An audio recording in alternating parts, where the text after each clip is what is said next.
Well, regarding Ukraine, what do you think Biden will do during the remainder of his administration, remainder of his time in the White House?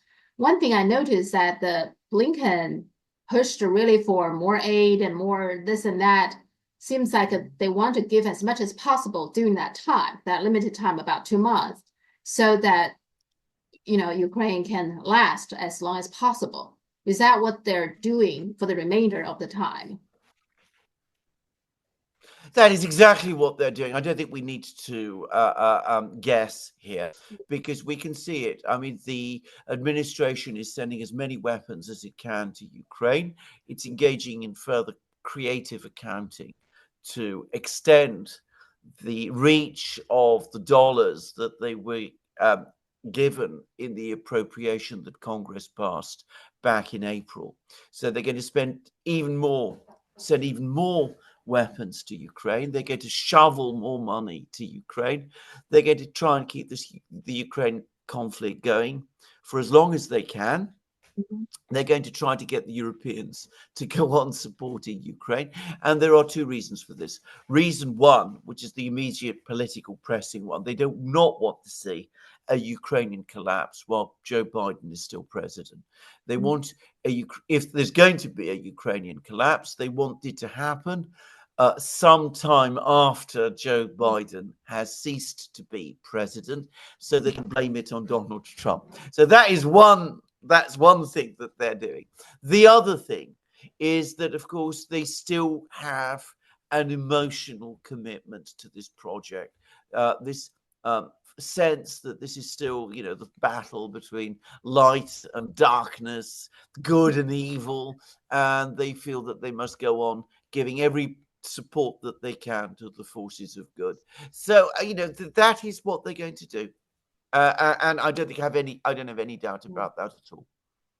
Well, with that, what do you think is the Ukrainian government, is Zelensky, going to do? I mean, are they going to, at some point, to really sit down to talk to Russia and get some solution, or they will just keep on fighting even without the full support from the US?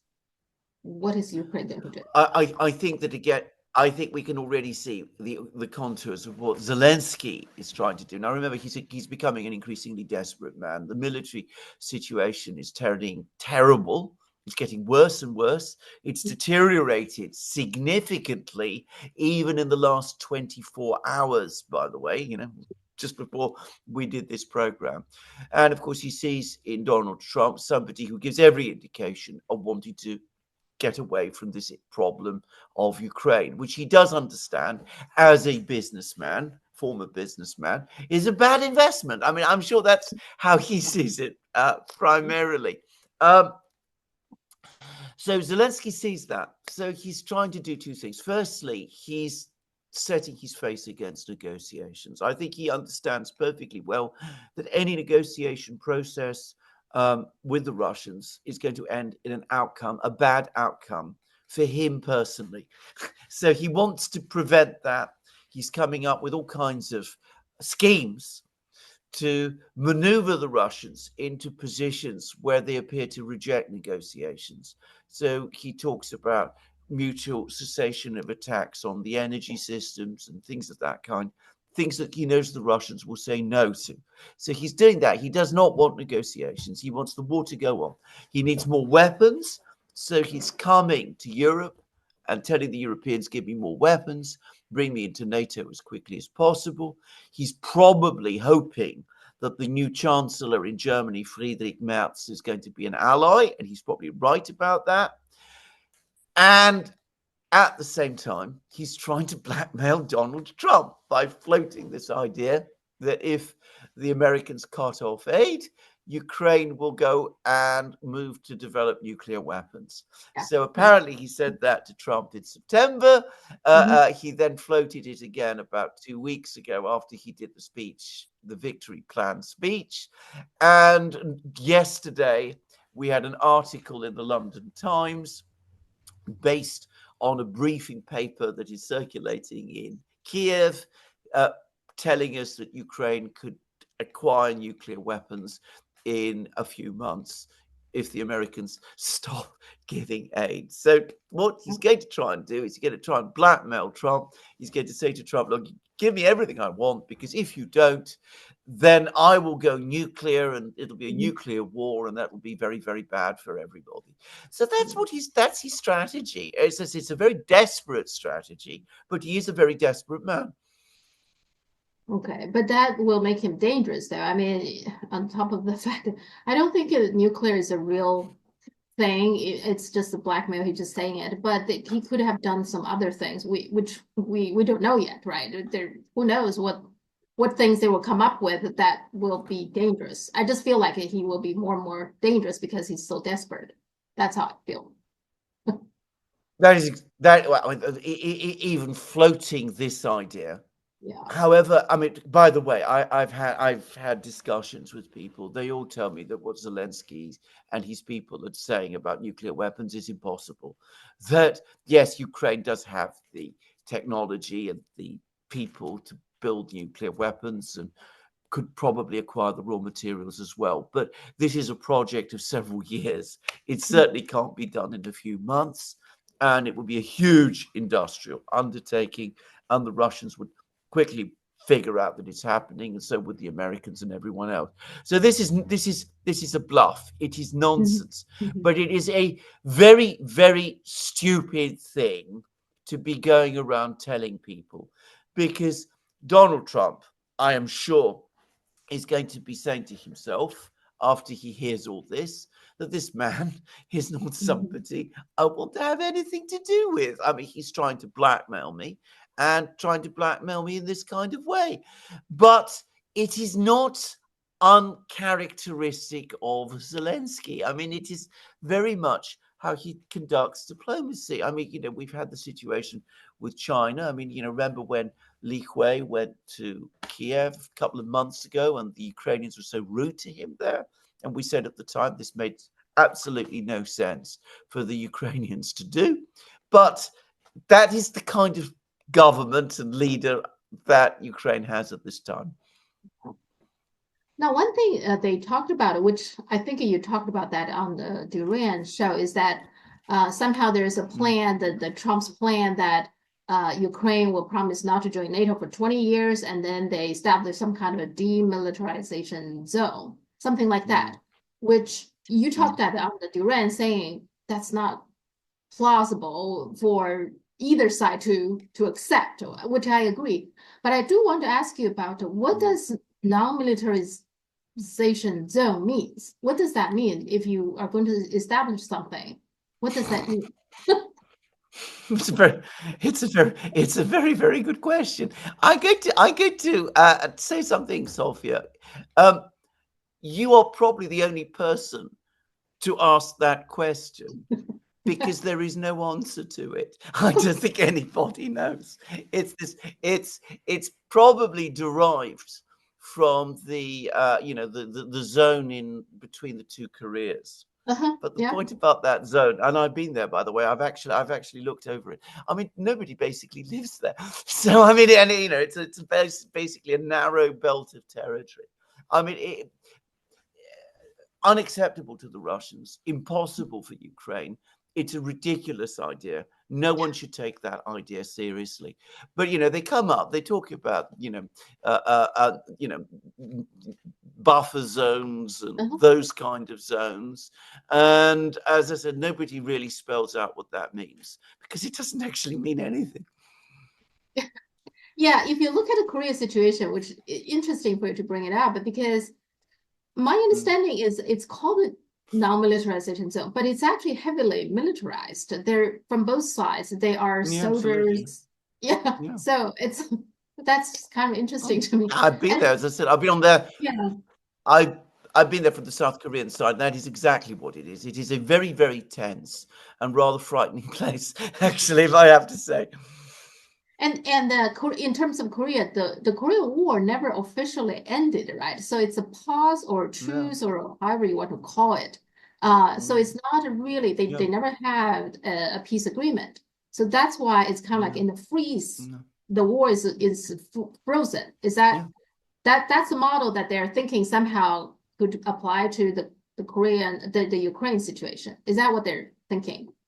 Freeze it. That that is exactly what they think. By the way, about the Korean War, I mean, it's what's called an armistice. It was a temporary. It was intended to be a temporary cessation of hostilities on the conflict line, and then Mhm. the idea was that there would be negotiations that would shortly follow, Yeah. and the plan, the stated purpose was to come to a long-term resolution of the whole conflict, which would have presumably involved a reunited Korea. But of course, that never happened because the Western powers, and one really needs to say it again, it was the Western powers. They didn't want it. They did exactly the same with Vietnam, by the way. There was a conference in Geneva. It agreed a ceasefire. This is at the time when the French was fighting the Vietnamese. This was in 1954. There was supposed to be further negotiations leading to elections in 1958 across the whole of Vietnam, which, of course, everybody knew that the Communist Party and Ho Chi Minh would win, and for that Yeah. reason, that never happened. So what is being proposed is a freeze, which is really creating this terrible line across Ukraine. I mean, the Mhm. Ukrainians are right, by the way, not to want this. And of course, it is unacceptable to the Russians as well, because it doesn't resolve the problem, it prolongs the conflict, it extends it indefinitely. And the Russians have made it very clear repeatedly that what they want is a permanent, sustained peace on their western borders, not a situation where a conflict continues indefinitely. Well, then what, in your view, what is a possible solution though? Because the Ukrainians will say will not surrender, and the Yeah. Russian, I mean, so in that case, how can we have a quick like stop for the war? Can we have one? Is my Right. question. The right.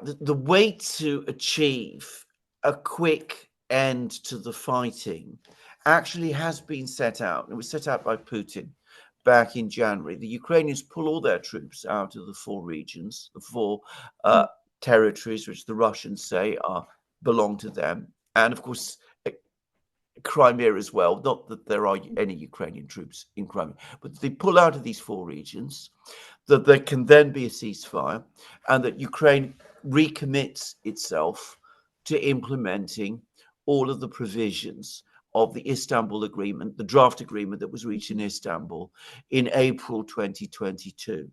The problem is that all of that now is completely unacceptable to Ukraine. Because if we have that outcome, not only will Ukraine lose the four regions and Crimea itself, but Ukraine would be comprehensively reorganized in a way that would make it a completely different country from the one we have now, because it required the Istanbul provisions required, free speaking of the Russian language, teaching of Russian in schools, protection for the Russian Orthodox Church, for the extinguishing of people with these radical fascistic neo-Nazi ideologies who are of course organized in large militias.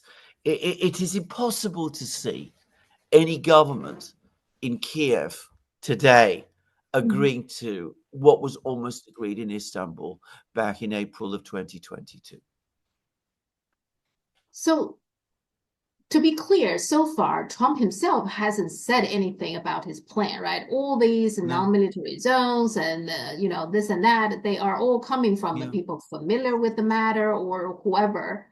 But there's a lot of smoke going Yeah. on, including in the Chinese social media, because it's not clear, where are the Yeah. sources are for all these things. But Trump himself has never said anything, right, about his plan, right? So we don't know. Yeah.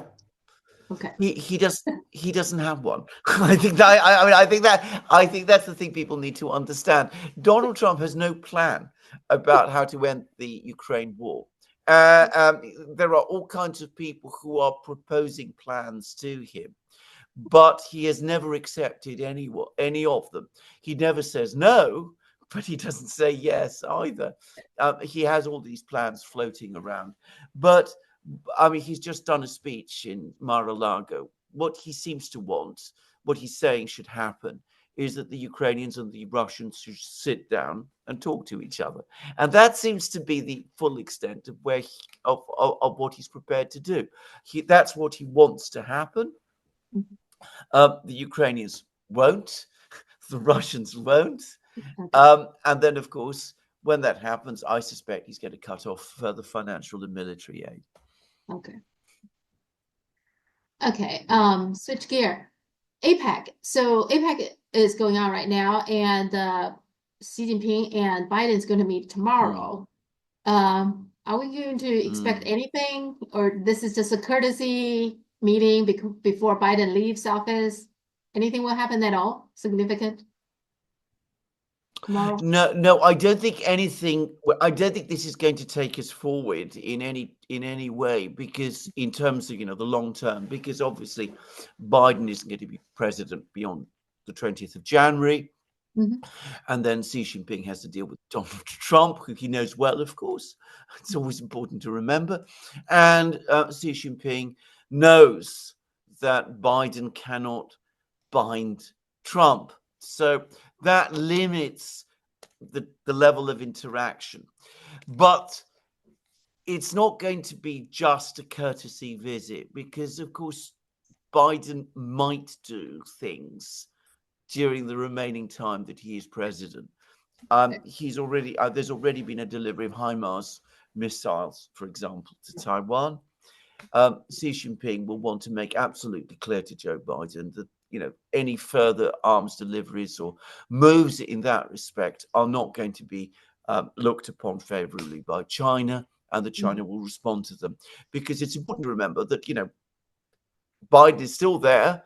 He's Yeah. still got about 2 months, and a Mhm. lot can be done in a very bad way in 2 months. So I think that is the concern that the Chinese have, that they want to limit, they want to get Biden not to do anything reckless or stupid in that time. Mhm.